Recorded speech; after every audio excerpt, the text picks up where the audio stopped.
I have a question for all of the folks who identify as Christian and have used your religious beliefs in justification of the overturning of Roe versus Wade. If you were celebrating in church yesterday, if you think that this is a great thing, I have a couple of questions for you. So my first question is, according to your faith, you believe that God is the giver and the creator of all life, right? You believe that God is the source of life. You also believe, correct me if I'm wrong, that God is all-knowing. He knows what we're going to do from our beginning to our end, all of that good stuff. You also believe that God is everywhere present, right? And you also believe that God is all-powerful. So my question to you is based off those four foundational elements of your faith. That would mean that at the time a woman gets pregnant with what you would consider at that point to be life, that God would know that whether or not she's going to have an abortion because he's all knowing, right? It would also mean that at the time that woman walks into the abortion clinic and goes to have that procedure, that God is present at that moment because he is everywhere present at all times. And it would also mean that at that moment in that time, when God sees this woman about to get an abortion, he does not interfere and use his power to stop it. So my question to you is simply this. Why do you believe that you somehow know better than God? Wow. Well, good morning, everybody. I'm Dr. Sims, host of the Dr. Sims Daily Show, and I have with me the one, the only, the Danny Cook. We usually bring her here the second Tuesday of the month, but it's just so much going on. When we saw each other for the first time Sunday, I said, let's do this Tuesday. It's just so much to unpack. So good morning, Danny. How you doing, my friend? Good morning. Good morning. Thank you for having me again. And yeah, there's a lot going on in the world right now. So lots to cover, lots to discuss. Should be an interesting conversation Yes, on ma'am. some of these topics because you and I don't necessarily see eye to eye on some of these things, and that's okay. That's okay. That's okay. I'm here for the productive conversation. So, amen. And let me tell you what I know firsthand. Danny does not mince her words at all.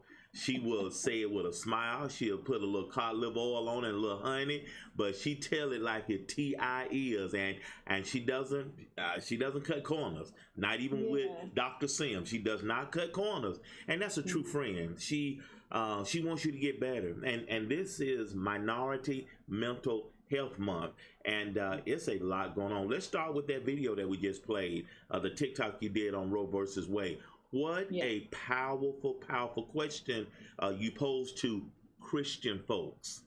Yeah. So here's what I don't believe in doing. You see a lot of people who have chosen to leave Christianity and they think that it's beneficial to degrade someone else's religion or belief system. I think that's counterproductive. Right.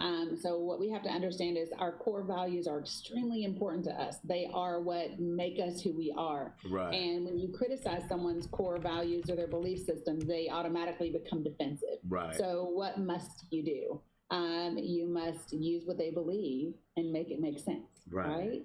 And so that's really like, I posed this question back when I was outside of Folsom Valley Medical Center leading a peaceful protest outside of a hospital. Right.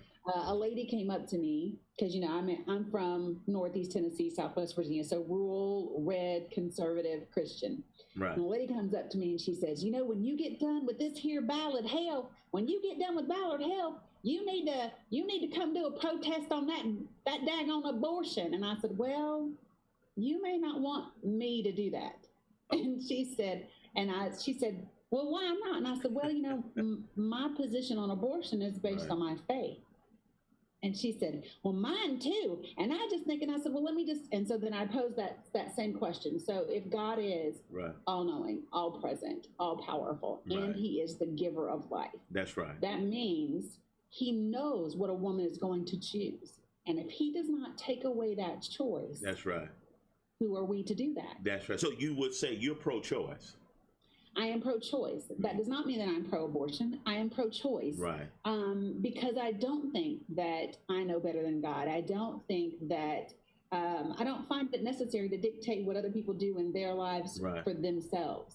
And I think that people people don't understand something. This is the only subject. Right. This is the only instance where we have laws that dictate what someone else can do with their own body. Right. We don't do it for men. We don't do it in any other circumstance except this one. Right. We don't have laws that penalize you for suicide, right? Why? Because if you take your own life, you just take your own life. I mean, we don't celebrate it, right? But that's what you do. We don't criminalize becoming obese. We don't criminalize heart disease. We don't criminalize other things that you do that kill your body, that kill you. We don't criminalize those things. Yeah. We mind our business. That's very, very true. And to that point, and that's the kind of angle I took for the last couple of Sundays. How and I was convicted. How well do we take care of this physical body? Because you introduced me to a vegan restaurant Sunday, and that was different. It was different, you know. So how well do we even take care of this thing called our body? I mean, many people don't. But so here's the thing. So why do we worry so much about other people? Because it's a great distraction from having to be accountable for ourselves. Wow. You know, if I can point at your plank, I no longer have to worry about my speck. Right. And if I can point to your sin, I can feel better about mine. Right. Especially if I can make yours more egregious, more like, you know, human beings, we love hierarchies. We love systems. So we have class systems and economic systems and education systems. And we've built these hierarchies even into our criminal justice system, from misdemeanors to felonies, and even within those groups.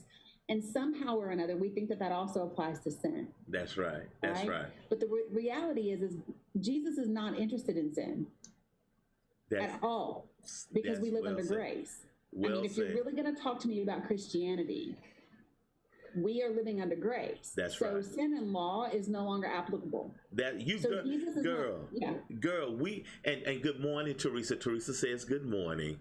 Good morning, Teresa. And I love what you said a couple of weeks ago. I love what you said, and this is my platform that I teach from. The church has taught more about morality than spirituality. I love how you posed that a few weeks ago, and you're 1,000% correct. Morality is subjective, right? Morality is subjective. And, you know, and I can't determine for you what works in your life. So there are people who get really upset and offended because I use the word fuck frequently, right? Number one, it's an incredible word in the English language. Like, you can use it in all 8 parts of speech. It's great. Fuck is nowhere in the Bible for me. That's right. It is a word that man has somehow determined means something horrible. And at the same time that people are worried about my use of this one word that impacts actually nothing, right? These same individuals are judging people, condemning people, not doing their part. I think people have forgotten that Christianity isn't about the institution or organization of religion. It is not about the body of church or Sunday mornings. That's right. The Christianity is about being Christ-like, and you know, it's really summed up. If you want to drill down the Bible to the most central thing, it's simply love. That's right. It. That's right. That's it. So if what you're saying and doing comes from love, then it's Christ-like. And if it is not, then you're missing the boat. And you can stand on your moral indignation and, you know, and feel better about yourself and be pious and grandiose if you want to, but you ain't fooling nobody but you. That's the reality. Because see, love, you can see love. You can see love. And you can see love even in frustration. You can see love in passion. You can see love even in anger sometimes, right? So you can see love in all kinds of things. So like, just because someone is frustrated. So I use this a lot, and I will say, you know, think about the day that Jesus turned the tables over in the temple. He was angry. He sure was. He was angry, but he was angry because they were misrepresenting love. Yeah. They were misrepresenting the purpose of the church. Right. And so you know, people have gotten it really, really twisted. I put up a status the other day. People were really not happy. I said, listen, witches, Buddhists, Muslims, warlocks, I'm gonna need all y'all to get your pendulums, get your Ouija boards, get your prayer blankets, get your mala beads, and bring them all to the schools. Yeah, because hey, the Supreme Court has the reality passed. is, let me just say this. The reality is prayer has never been taken out of school. And I know this wasn't on our subject to talk about, right? But let me just tell y'all something, right?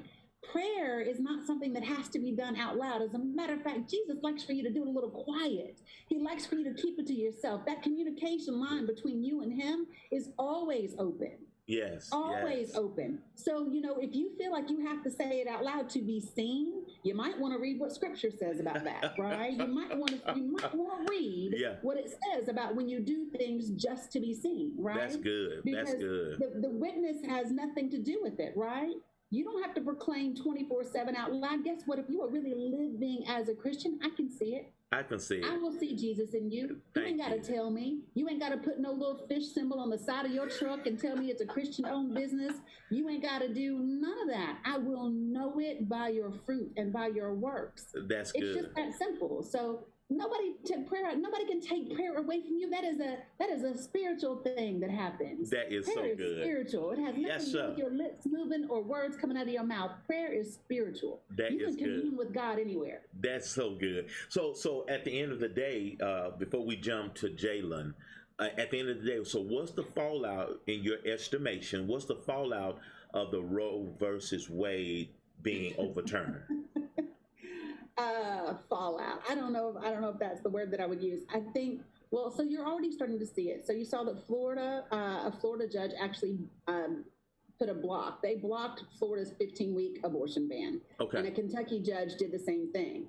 And the reason why is now that federal law has kind of been settled. Number two, you have state laws. Okay. And there are each state has its own Supreme Court, right? Right. So there are cases within each of these states that have already settled case law based on that state's constitution that upheld abortion. And so now what you have is millions upon millions of dollars and time and energy going in to fight this argument. What I'm hopeful for is that it will spur people when it comes to the election. I'm very hopeful that it will make people get up off their ass and use their voice and vote.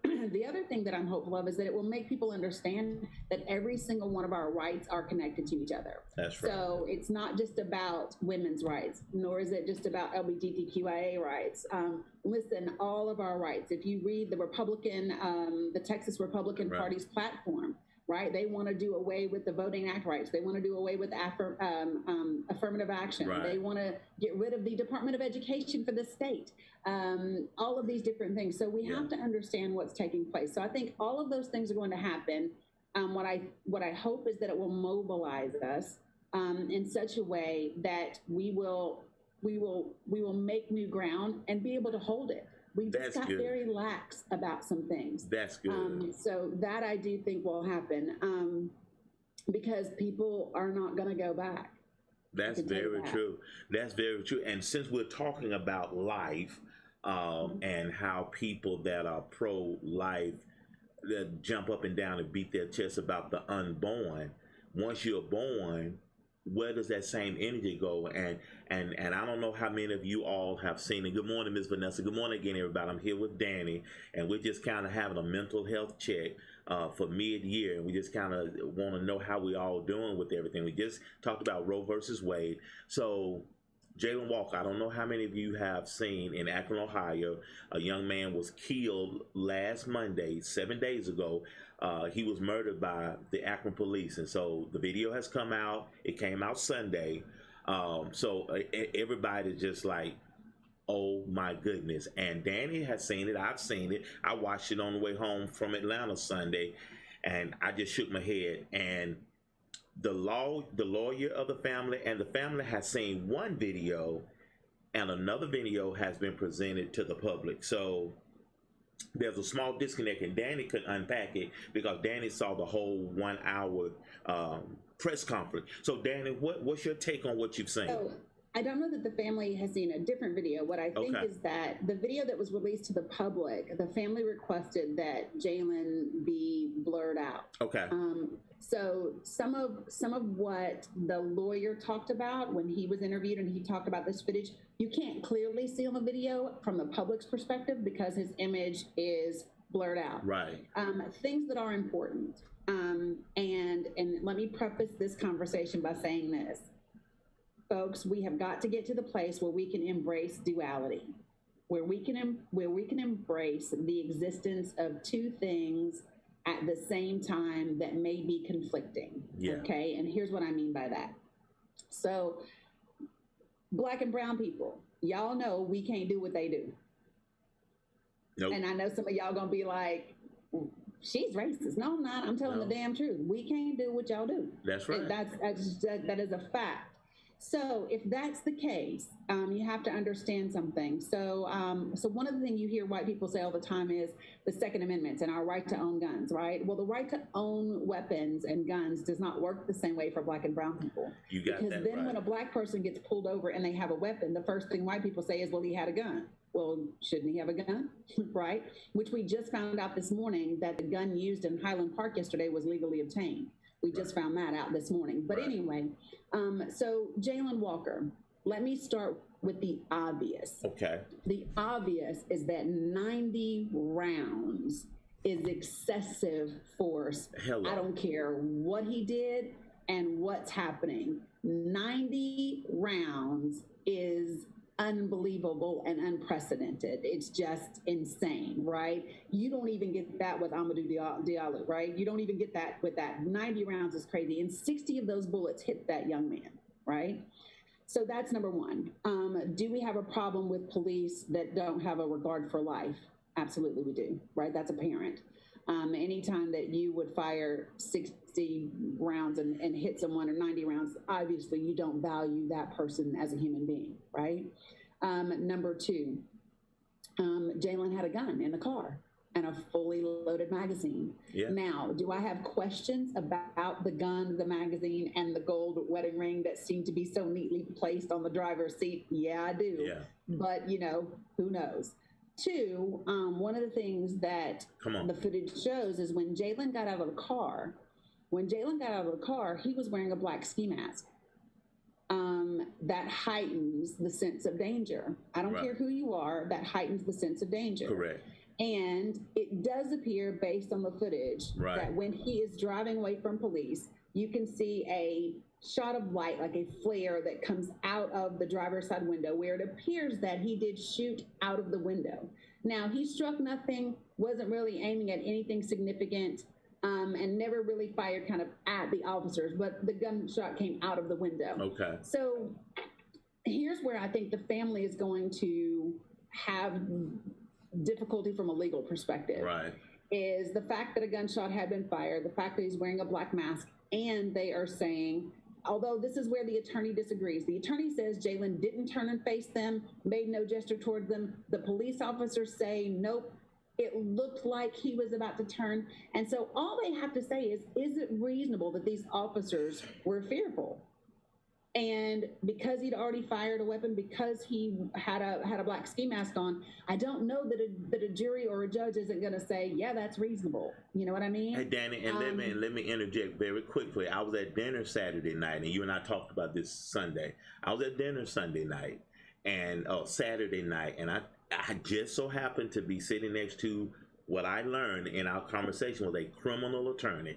And he said, and I shared this with you Sunday, and he said his job, the only job he has as a criminal attorney, is to prove reasonable doubt. That's it. And listen, that's the way the justice system works. It is not about the truth, folks.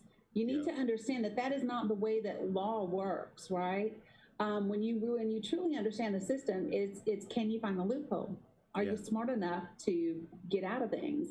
And that's what the justice system is all about. And so that's why many defense attorneys will say, I don't even want to know if you did it. That's not my job. I don't want to know. Can I create a possible scenario where it is reasonable that someone else did this?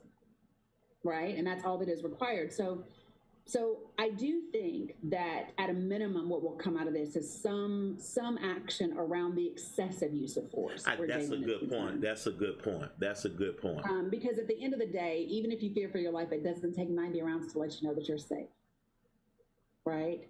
And I will say this too, like they used the taser and boy kept moving, right? So officers are going to say, listen, he fired a shot. He was wearing a black ski mask. We hit him with a taser. He still kept moving. And it looked like, and the thing that oftentimes happens in these situations is people forget these things are happening. Boom, boom, boom, boom, boom, boom, boom, boom, boom. Hearts are racing. Now, I will say this, right? You and I both know it is realistic to believe that once those officers got fired upon, you ever seen a police officer get mad at you because you're talking disrespectful? You ever seen those videos where they're like, you don't talk to me like that? Can you imagine their reaction after being fired at? Yeah. Any excuse, I'm telling you, they already, like you said, they already hype. They already hype. But we live in a society where we are militarizing our police. Our police are no longer here to protect and serve. Our police are here to enforce laws and lock people up. Like there's a difference. It is no longer the duty of protect and serve. You can look at their equipment. You can look at the police force now, and much of their equipment, much of their gear looks like military equipment, military gear. I know. And so, but that's what we're perpetuating. So a good segue then, and you already know what the community is saying and our audience is saying today. Okay, if that's the case, why would the shooter in Highland Park, Illinois, why are those guys that actually kill people, why are they arrested without harm? What's the difference? Okay, well, the first difference is they white. That's the first thing. Amen. Right? But so you and I briefly talked about this yesterday. There have been several studies, and I have the links to send you. Okay. There have been studies over the years about the amygdala response in the brain. And people get upset with me sometimes because I like to talk about things that are factual, things that are real, things that do matter. And we live in a society and we live in a country where we have been conditioned, all of us have been conditioned through repeated media, repeated messaging, movies, music, everything around us tells us to fear Black people. Everything around us tells us that. And whether you realize it or not, this brain is so powerful. That messaging seeps in subconsciously, whether you like it or not. Right. And what they started doing these fMRI studies. It's a you know what an MRI is, but it's an fMRI study where they measure the amygdala. The amygdala is your fight or flight, right? Your fear response to images. And what studies have been showing is that the amygdala's response to Black images, just plain Black images, no text, no emotion on it, it increases in both white and Black people at the appearance of those faces. It actually even shows an innate bias, an inherent bias due to the level of melanin. Now, here's what's interesting. So in white people, the amygdala response for Black people is the same, whether they are light skinned to dark skinned, right? Okay. For Black people, it's different when it's dark skinned to light skinned. But for white people, the lighter they are, the less the amygdala response is in the image. Wow. And if the darker the white person is, right, the stronger the amygdala response is in Caucasian. So you have to understand that we are a society that has been groomed to fear Black people. Wow. When you understand that, then you would understand why in communities that are predominantly Black, you will have higher rates of violence and murder, because Black people are not immune to the programming and the messaging that has consistently been put out in this country for decades upon decades upon decades. And so, like, that's just 100% the reality of things. We are taught not to fear white men to some degree, and for a reason. So, it's always boys will be boys. It's always, it's just whatever. And so we don't have the same fear response. That's true. Period. We don't have the same fear response. And then the second thing is, and it's crazy, but what we have known is that most of the time these mass shooters aren't going after the police, right? And they're not scared of the police. White boys aren't scared of the police. So there's this other thing that happens on the other end of that. So black and brown people are scared of police. You can get pulled over for like running a red light, and your heart starts accelerating. I don't even like to see him in my rearview mirror. I don't even like to see him nowhere near me, right? Right. And so because of that, we pick up off each other's energy, right? And what police may see as erratic behavior or suspicious behavior is oftentimes fear. It's often anxiety. And white boys don't have that. They know the system works for them. Yeah. And I mean, they get an attitude with the police. They're talking back to the police. They say, what you gonna do? Listen, what you gonna do? I've seen white boys get in a car and run the car at police, and the police still not fire at them. Yeah. So yeah, we just live in a society where that's what transpires. Now let me say this. Okay. I am not angry that white shooters get taken into custody alive. I want them to be taken into custody alive. Okay, and explain I want that. black and brown people to be taken into custody alive. The problem is not that they are being arrested alive. The problem is that we are not. And we must be careful. Okay. We must be careful. We can't be saying, he was taken into custody alive. So that is what we want. And we want for black and brown people to be taken into custody alive. Okay. The issue is not that he was taken into custody alive. The issue is that black and brown people are not. Wow. So let's shift a little bit. And you and I touched on this a little bit last night. We were texting, and you were like, what, Dr. Yeah, I put that ass up, didn't I? You were like, y'all, she was fussing at me last night in text. She was fussing at me in text, and it was great. I didn't fuss. I just said, what the hell you mean? Like, that wasn't fussing at you. I was simply saying, I know you can just say what I think. Yeah. Well, what happened while we were texting, talking about the show? Well, when I looked at my phone, just an article came out about R. Kelly, and that's what prompted me. I said, what are you feeling about R. Kelly? I said, I still like R. Kelly. And you were like, wait a, Doctor, what you, and kind of, and you made a great point. You made a great point because you said after, even though he has been sentenced to 30 years, he'll be out in 10, parole, good behavior. He can be. And you made a great point. You said you don't want to have anything to do with him having a comeback per se. My perspective is that, and this is just since, I am who I am. I'm all about redemption and grace. And I believe he's paying his price. He's locked up, but I still like his music. But the point you made last night, I don't go out of my way to listen to R. Kelly. If it come on, I'm not going to turn anything, but I'm going to kind of, like you said, there's many more people to listen to. But what's your take on the whole R. Kelly thing? So let me just say this. When you say redemption and grace, what's necessary for that?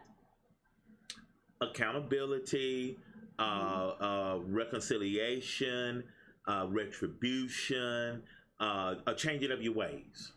Remorse. Right? Remorse, accountability. Have we ever seen that from R. Kelly? No, ma'am. That his ass does not want redemption or no, no.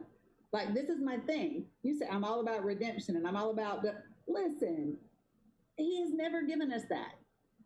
He has never given us that. He has never taken ownership for what he did. He has never expressed remorse for what he did. He has never done any of those things. So no, he gets no. And he has not apologized to any of the families that he may have hurt. No, listen, if he could have won his court case, he would be right back doing what he did with all his houses in them different states with all them women doing what he does. So yeah, so my thing is, did R. Kelly deserve 30 years? Absolutely, and more. Okay. Right? And I saw black people say, well, Ghislaine Maxwell only got 20 years. You're damn right. You want to know why? Because so if you want to make an accurate comparison, you must compare R. Kelly to Jeffrey Epstein. Right. Those two are the same, right? Ghislaine Maxwell is not the same. Now, if you want to make an accurate comparison for Ghislaine, then what you do is all R. Kelly's boys that used to go and help recruit, she is them. That's right. All their asses walked off scot-free. Now, and would you say the parents are akin to Maxwell? No. Okay. No, I would not. Okay. No, I'm talking about R. Kelly's entourage. Okay. The guys that spoke and that told, the guys that would go to the high school with R. Kelly, the guys that would say, hey, this young girl here, the guys in his entourage who were around that helped him recruit. They were on the daggone documentary about I watched it, right? Those guys that helped recruit those girls, those guys that helped oversee things in those houses, those guys are the equivalent to Ghislaine Maxwell. Okay. And those guys all got off scot-free. Sure Ain't did. not near one of them doing no time. Ghislaine got 20 years. That's right. So if we're going to make an accurate comparison. That's good. Right? That's good. That's right? good. So R. Kelly is the equivalent to Jeffrey Epstein, and Jeffrey Epstein's ass is dead. That's right. Right? That's they didn't right. even let him get to go to trial. Now, we all know why. We all know why, because of who the clients were and who all is tied into that. We got it. We That's know. right. We right? understand. But we have to make accurate comparisons and stop trying to deflect. You know, when we try to defend R. Kelly or Bill Cosby, that's the wrong people. We tend to hang our hats on the wrong people. Wow. Bill is dirty. Listen. Wow. Do you want to know who else I don't listen to? Who else don't you listen to? I don't listen to CeeLo Green. Why not? CeeLo Green was facing rape charges, and he ended up pleading on this case. It was back in 2005, I believe, 2008. Okay. I think. Don't make me lie. I can Google it for you. Okay. But what ended up happening was he ended up pleading guilty to giving a girl, basically slipping her a Mickey. He put ecstasy or something in her drink, and she was not aware. Now, the woman will tell you she woke up the next morning with no memory of what had occurred. Okay. CeeLo actually put out a tweet, and after people screenshotted it, he deleted the tweet and he deleted his Twitter. But he put out a tweet that says, "It's not rape if she's unconscious." Why? He's not for me. Okay. Golly. So I don't fool with CeeLo. Okay.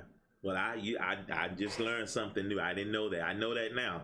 Okay. Yeah. So this is my thing. So like, we are responsible for the people that we endorse.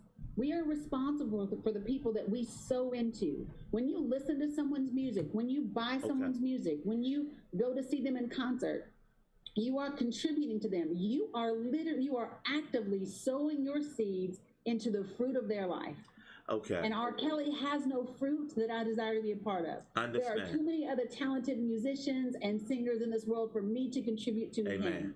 Let me ask you this, and good morning, Mindy. Good morning, everybody. And Mindy makes a point. Don't go giving him or them, people that have done wrong, give them something they haven't earned yet. And I can agree with that. Let me ask you this then.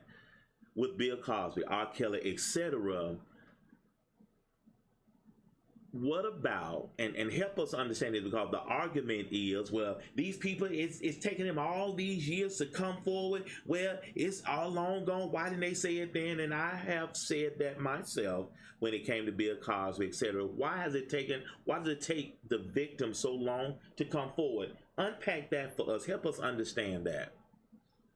Okay, so we're gonna attack this a couple of different ways. So number one, it has taken decades. This is not the first time R. Kelly's been arrested, folks. True. Victims have been coming out and speaking out about R. Kelly and Bill for decades. Right.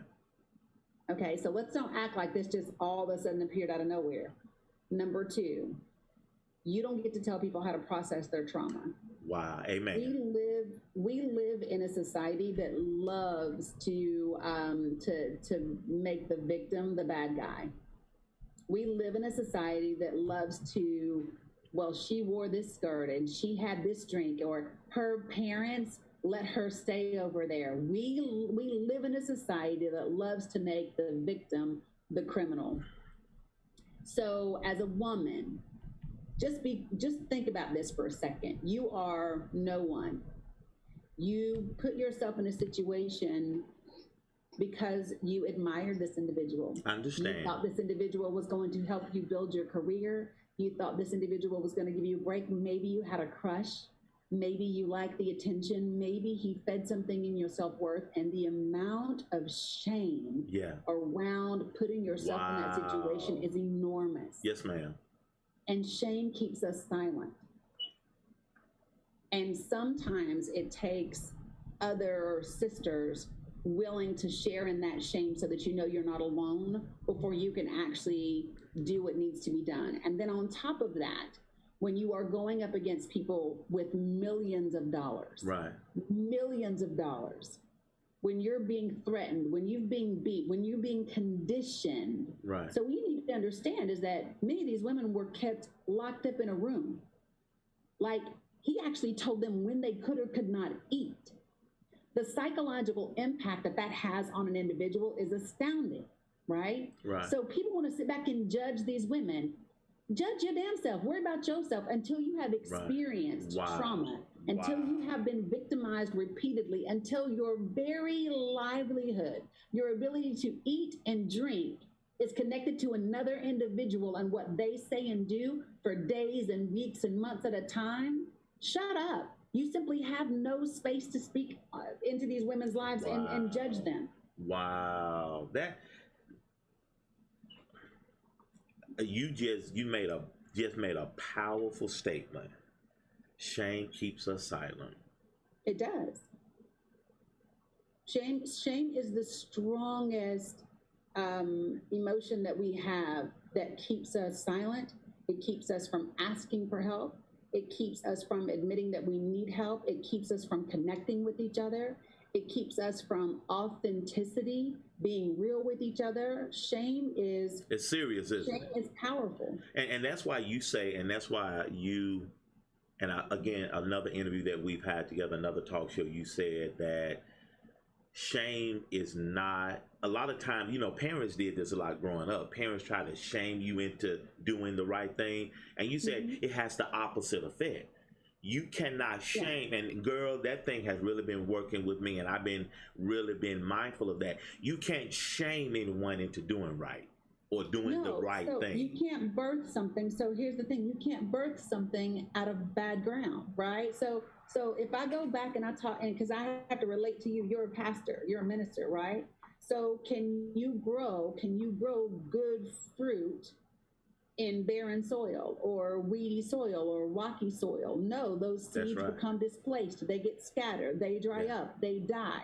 You cannot give birth to something beautiful from that space of negativity. You can't do it. That is so powerful. That is good. That is good, Danny. So all of this stuff that's going on, I mean, it's so, and I mean, we don't have time to go into everything, but we had somebody, we were sitting at lunch Sunday, and an elder gentleman just sat down with us and interviewed us and asked us different questions. And one of the things he asked, and I just really held on to it for today.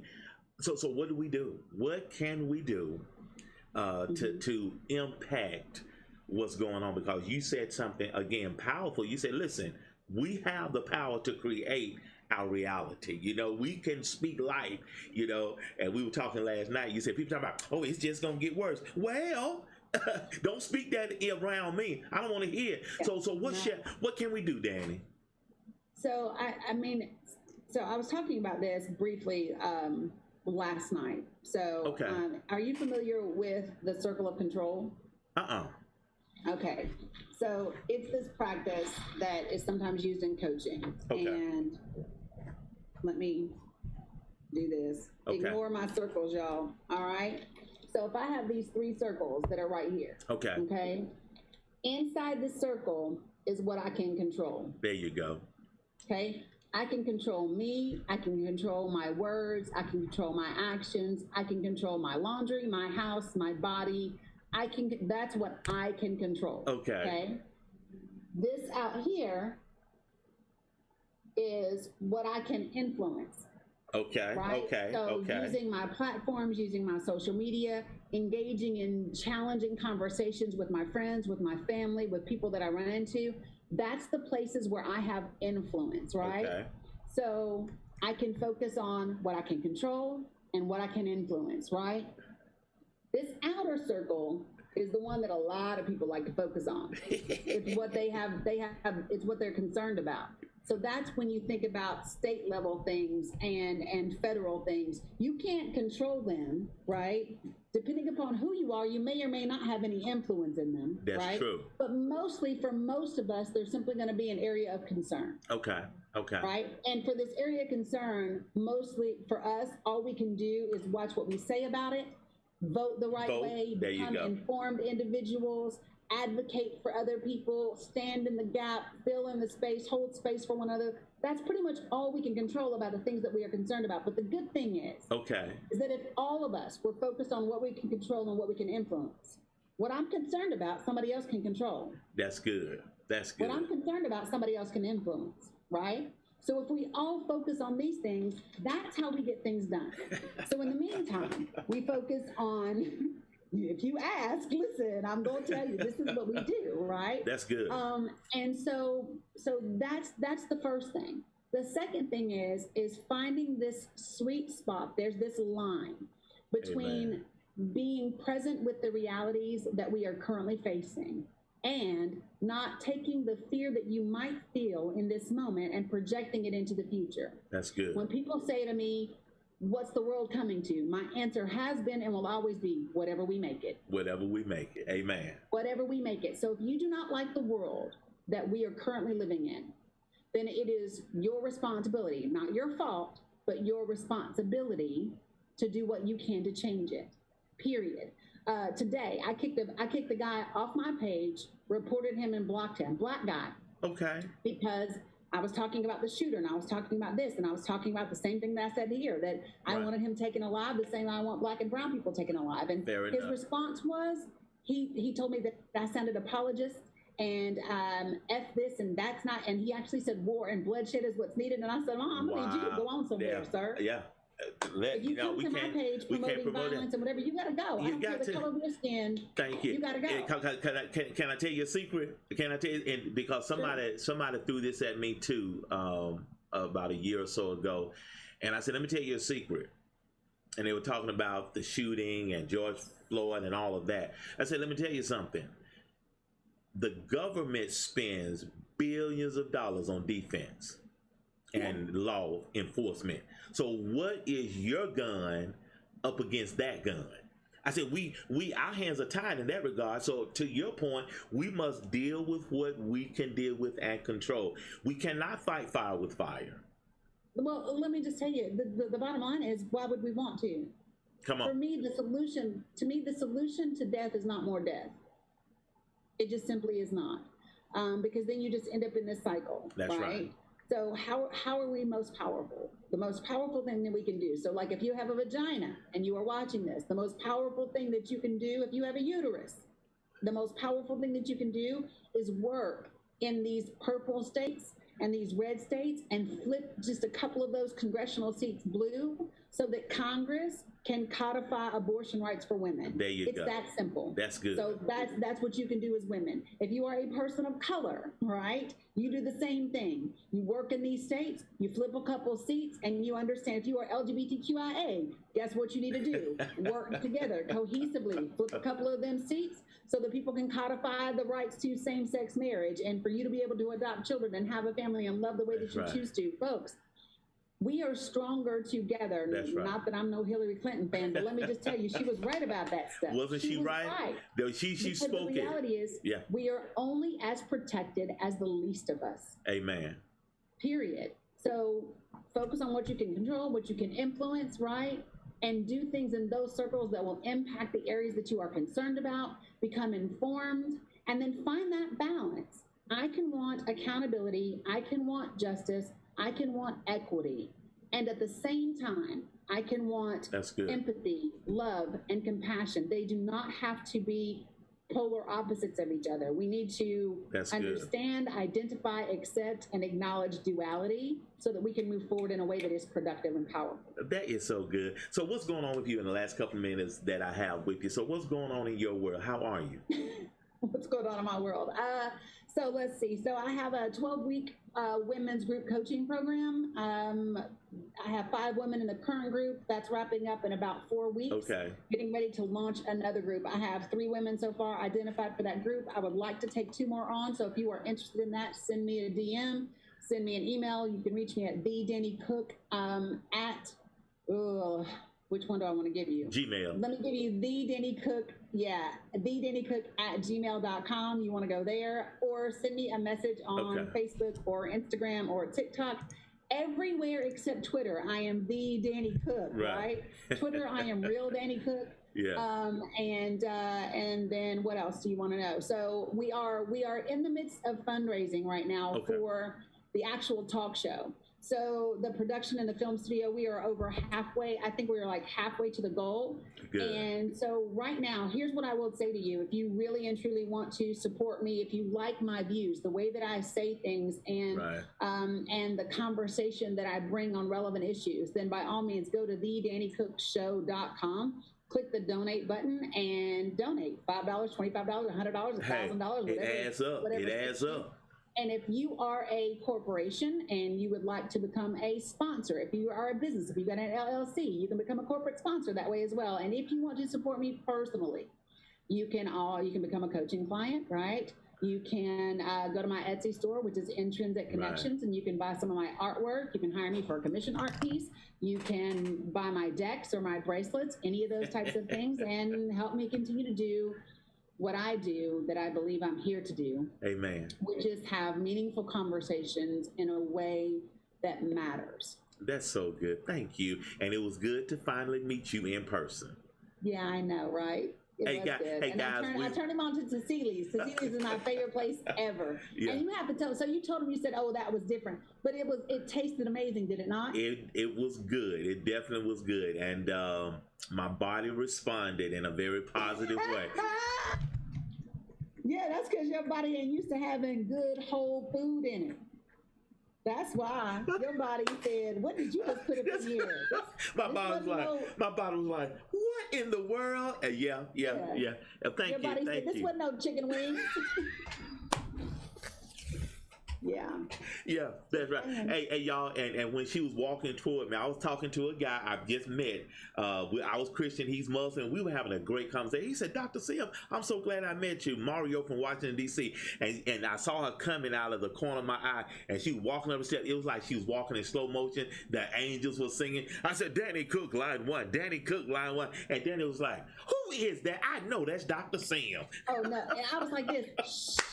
Dang, you so loud." Because he is. He's always on 1,000. And Yeah. I was like, and I had talked to myself. I had talked to myself that I would throttle it down. I was gonna bring it down, but it didn't work. Yeah, I don't think you wanted it to work. But no, but it was a pleasure, and I appreciate you spending time with me this morning as well. Thank you, Danny. Well, listen, you be encouraged, my sister. Love you, and we'll see you in 4 weeks, okay?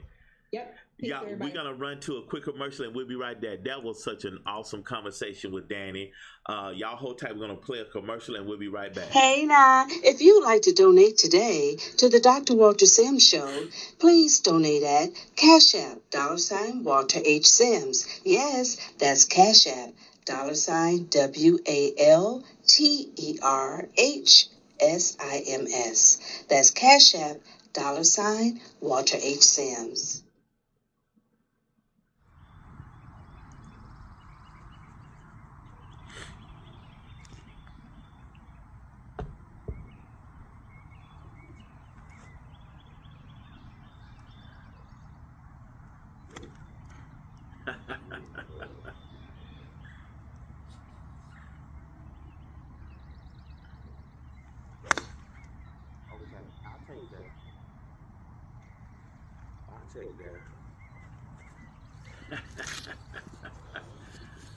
I'll take that. Happy Motivation Monday, everybody. I'm Dr. Sims, America's #1 personal development expert.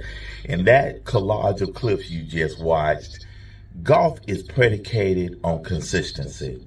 And one of the things that I'm working on now that I'm, working on my swing again and playing again is consistency. Your setup has to be the same all the time. You know what I'm saying? And so the better golfers are more consistent. Dr. Sims, what in the world does that have to do with motivation on this Monday morning? Well, I believe one of your greatest challenges is being consistent. You'll start something, you stop. You start something, you stop. You start something, you stop. You start something, you stop. And then you look at your colleagues or your friends or even your haters, and they're a little bit further along than you are, and you scratching your head and you're frustrated and you wonder why you're not consistent. See, we can't be perfect, Come but on, we can be consistent. come on. So what's the key of consistency, Dr. Sam? Being consistent. You are so silly, Dr. Sam. Oh, just be consistent. Just do it. I love Nike. I am a Nike dude. I don't wear Adidas. I don't wear Reebok. I don't wear New Balance. I don't wear Under Armour. Just do it. And so I can help you with that. I am a life coach. I can help you with that. I watch a lot of YouTube videos about golf. One of my good friends, Joaquin Loper, has a golf instructor.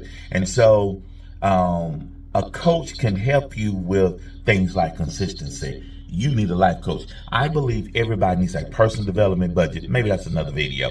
But you need to spend some of your funds on hiring your life coach to help you with consistency. Because if you say you want better, if you say you want to go higher, you got to do what you got to do to do what you got to do to go higher and do better. And that's how I life coach me. So you call me right now. I have room in my coaching program just for you. All right.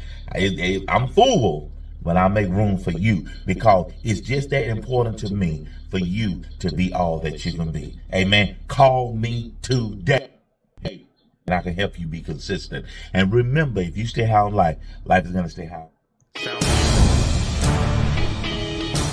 Well, good morning again, everybody. I hope everybody enjoyed our show today. Danny is phenomenal. Are you okay? Let me ask you, are you okay? There's a lot going on, and I love how we ended talking about the circle of control. You work on why on you. Did not Gandhi say, be the change you want to see in the world? And I talked about this Sunday. We need to be more sympathetic, more empathetic, and not apathetic. And if we're not careful, like Danny is saying, if we're not careful, we have a tendency to be more apathetic because I can't do anything. It ain't gonna help. I'm not gonna vote. I'm not gonna raise my hand. I'm not gonna get involved. I'm gonna stay where I am. I'm gonna stay in my little house. I'm gonna just worry about me and my little red wagon. Well, if you have that level of negativity, you get what you get. And I love what she said. We don't need more death. Death begets death. Death births death. Okay? Let's be a committee of one. And in your realm, in your world, in your circle of influence, you be you. Be all that you can be. Be more attentive. Be more loving. Be more consistent. Okay?